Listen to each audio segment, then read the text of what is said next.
Quetta बारखाना CTD कार्रवाई के तहत 14 नाशिरकार कुशक बुतक रब्बालकार CTD रदा क्वेटा दमक दरक्ष कार्रवाई कनकविता अष्ट नाशिरकार कुशक बुतक बारखाना 2 नीम की तीरगुआरी 6 नाशिरकार कुशक बुतक CTD रब्बालकार रदा तीरगुआरिया CTD सहकार इंदा टप्पी हम बितगा क्वेटा बारखाना CTD कार्रवाई के तहत 14 नाशिरकार कुशक बुतक रब्बालकार CTD रदा क्वेटा दमक दरक्ष कार्रवाई कनकविता अष्ट नाशिरकार कुशक बुतक बारखाना 2 नीम की तीरगुआरी 6 नाशिरकार कुशक बुतक CTD रब्बालकार रदा तीरगुआरिया CTD सहकार इंदा टप्पी हम बितगा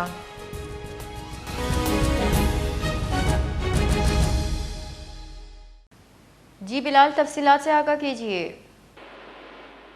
जी बिल्कुल, सूबाई दारुल-हुकूमत कोटा के इलाके दरख्शां में जो है महकमा इंसदाद दहशतगर्दी यानी CTD ने खुफिया इत्तला की बुनियाद पर जो है बड़ी कार्रवाई करते हुए फायरिंग के तबादले में 8 दहशतगर्दों को हलाक कर दिया है। तर्जुमान CTD के मुताबिक कार्रवाई जो है वो खुफिया इत्तलात की बुनियाद पर की गई थी। जैसे ही सिक्योरिटी एहलकारों ने जो मुश्तबा मुकाम पर जो है छापा मारा तो वहाँ मौजूद दहशतगर्दों ने फोर्सेस पर अंधाधुंध जो है फायरिंग शुरू कर दी। एहलकारों ने फौरी और मौसर जवाबी कार्रवाई की, जिसके नतीजे में 8 दहशतगर्द वो मौके पर ही हलाक हो।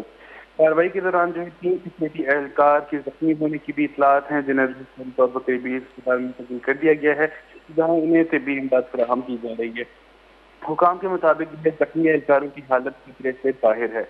CTD का कहना है कि हलाक दहशतगर्दों के कब्जे से भारी मिकदार में असलहा, गोला बारूद और दीगर हिसास मवाद भी जो है बरामद किया गया है और बरामद शुदा सामान को तहवील में लेकर के लिए जो है हड़ताल कर दिया गया है। इब्तदाई इत्तलात के मुताबिक मारे गए दहशतगर्दों का ताल्लुक जो है एक कलदम तंजीम से बताया जा रहा है। ताहम तस्दीक के लिए जो है मज़ीद तफ्तीश की जा रही है। सिक्योरिटी फोर्सेज ने इलाके को घेरे में लेकर सर्च ऑपरेशन भी शुरू कर दिया है ताकि किसी मुमकिन सहूलतकार या फरार होने वाले को गिरफ्तार किया जा सके। हुकाम का कहना है कि दहशतगर्दी के खिलाफ कार्रवाइयाँ जो है वो बिला तफरीक जारी रहेंगी और अमन अमान को हर सूरत यकीनी बनाया जाएगा। जी बहुत बहुत शुक्रिया।